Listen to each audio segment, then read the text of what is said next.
International relations या international politics, which term is more accurate to be used for this branch of political science?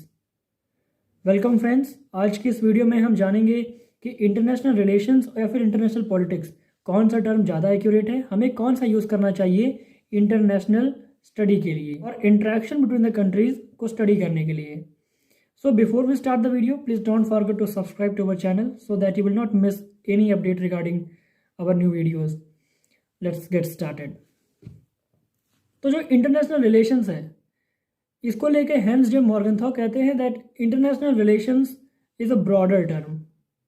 और international relations जो है, इसका भी जो कोर है वो इंटरनेशनल पॉलिटिक्स है. पर हमें यह समझना होगा दैट इंटरनेशनल रिलेशंस और the interaction between the countries is much more than only political interaction. It is non political as well. यहाँ पे बहुत सारे तरीके के इंटरेक्शंस होते हैं.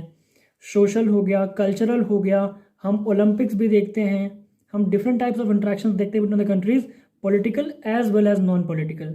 तो जो इंटरनेशनल रिलेशंस हैं, ये एक ब्रॉडर टर्म है और ये एक एक्चुअल पिक्चर को रिप्रेजेंट करता है. हेंस जे मॉर्गनथॉ कहते हैं कि जो इंटरनेशनल रिलेशंस है, it reflects the true nature of interaction between the countries because it is not only political, there are various sorts of interaction between the countries. तो एक ये व्यू है कि जो इंटरनेशनल रिलेशंस है, ये एक एक्यूरेट है क्योंकि ये ज़्यादा वाइडर स्कोप को रिप्रेजेंट करता है. और इंटरनेशनल पॉलिटिक्स जो है, it is just a part of interaction between the countries. हमारे जो वर्ल्ड में कंट्रीज हैं, ये इनके बीच में सिर्फ डिप्लोमेटिक रिलेशंस नहीं है, there are cultural relations as well, historical ties as well. तो हम ये कह सकते हैं that international relations is a quite more broader term. और जो अभी ये ग्लोबलाइजेशन वर्ल्ड चल रहा है, फॉर दिस पार्टिकुलर फेज जो इंटरनेशनल रिलेशंस है, ये ज़्यादा एक्यूरेट टर्म है.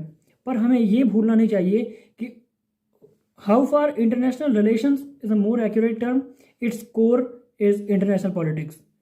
Anything happening in a particular boundary or within a country, it affects the other country. Suppose that if a human being is not utilizing the natural resources properly and doing lots of carbon emission, it will affect other countries as well. Suppose that if all the world is doing using carbon very efficiently and for that reason अगर मालदीव्स डूब गया तो क्या होगा. तो इसलिए कहते हैं that international relations is important because अगर एक कंट्री पे जो हो रहा है, एक कंट्री के अंदर जो हो रहा है, अगर वो दूसरी कंट्री को इफेक्ट कर रहा है, then there is a need for international relations and a subject to be need to be studied. Palmer और पर्किंस कहते हैं कि जो इंटरनेशनल रिलेशन है, ये ज़्यादा एक्यूरेट टर्म इसलिए है क्योंकि जो पॉलिटिक्स है, ये वर्ल्ड लेवल पे ये बहुत सारे रिलेशंस की देन है. पॉलिटिक्स अपने आप नहीं हो रही है, there are various sorts of relations, बहुत सारे तरीके से इंटरेक्शन होते हैं, तब जाके पॉलिटिक्स भी इंटरनेशनल लेवल पर चल रही है. And it is also product of relations between the countries. Politics does not occur in a vacuum, there are various sorts of relations which led to the occurrence of politics. अब बात करते हैं why we should use the term international politics.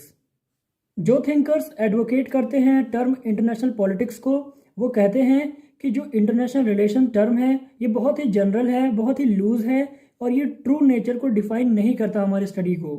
क्योंकि अगर हम देखें तो जो इंटरनेशनल पॉलिटिक्स है, that it is a core and this is need and this is a topic we need to study.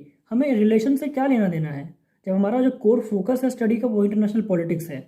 तो ये यही कहते हैं कि जो इंटरनेशनल रिलेशन टर्म है, ये जनरल है, ये लूज है and this is not something which is a true nature of our subject. So international relations जो है, ये गलत टर्म है. इंटरनेशनल पॉलिटिक्स ही है जो हमारे सब्जेक्ट के ट्रू नेचर को डिफाइन करता है. That's why we should use international politics. और वो कहते हैं कि जो इंटरनेशनल रिलेशन है, ये दिखाता है कि वर्ल्ड में बहुत सारा कॉपरेशन है, कोऑर्डिनेशन है कंट्रीज़ के बीच में, पर ये हकीकत नहीं है. हमें देखने को मिलता है कॉन्फ्लिक्ट, स्ट्रगल फॉर पावर. इसलिए जो इंटरनेशनल पॉलिटिक्स है, ये ज़्यादा एक्यूरेट टर्म है क्योंकि रिलेशन जो है, ये एक पॉजिटिव टर्म है. ये दिखाता है कि बहुत ही पॉजिटिव चल रहा है सब कुछ, कॉपरेशन है, कोऑर्डिनेशन बिटवीन कंट्रीज, अंडरस्टैंडिंग है कंट्रीज़ के बीच में. पर ऐसा नहीं है. International politics presents the true picture of our study. लेकिन मॉरिसन भी यही कहते हैं कि इंटरनेशनल पॉलिटिक्स ज़्यादा अच्छा टर्म है क्योंकि ये हमारे स्टडी के ट्रू नेचर को दिखाता है. बात करते हैं कंक्लूजन की, that which term is more useful और which term is more accurate. जो इंटरनेशनल पॉलिटिक्स है, ये बहुत ही ज़्यादा स्पेसिफिक एक्यूरेट टर्म है जो ट्रू नेचर को डिफाइन करता है इंटरनेशनल स्टडी को। पर जो इंटरनेशनल रिलेशन है is a quite expanding term and it is a broader term, और ये जो है ये ग्लोबलाइजेशन में इसकी इंपॉर्टेंस बढ़ती जा रही है। तो हम ये बिल्कुल नहीं कह सकते कि कौन सा टर्म ज़्यादा इंपॉर्टेंट है। डिफरेंट स्कॉलर्स ने जो अपनी बुक्स लिखी हैं विद डिफरेंट नेम्स लिखी हैं, पर हम ये जरूर कह सकते हैं that international politics defines the true nature of our study, so we must use international politics.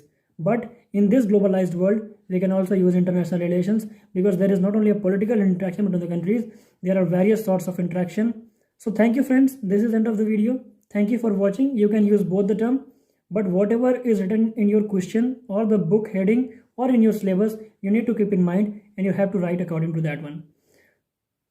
तो thank you friends, this is end of the video. Thank you for watching. आपको वीडियो अच्छी लगी हो, चैनल को subscribe कर सकते हैं, video को शेयर कर सकते हैं, वीडियो को लाइक कर सकते हैं।